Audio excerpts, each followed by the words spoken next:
ढेर ज्यादा नहीं बोले रे बाबू जय हिंदू बेटाई रे पढ़ी जब रंगदार फेरा में जय हिंदू टांगाई रे ढेर नहीं बोले गे छौड़ी दे तो गर्मी झार गे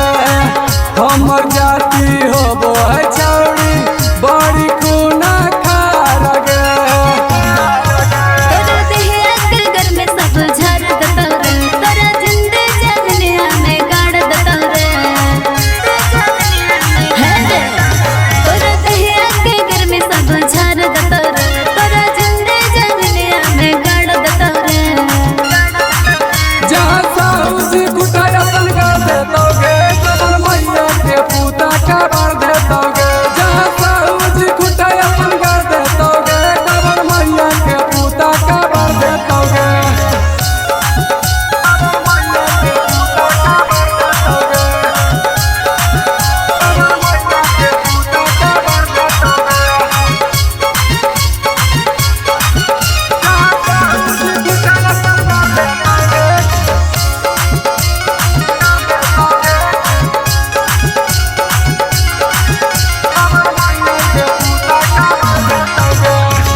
ढेर ज्यादा नहीं बोले रे बाबू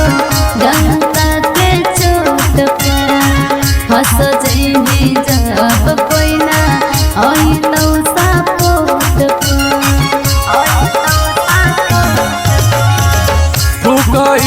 करे टगे छौड़ी लखी सराय के चौक पर 1 मिनट में उठाई लेबो राइफल के नोक पर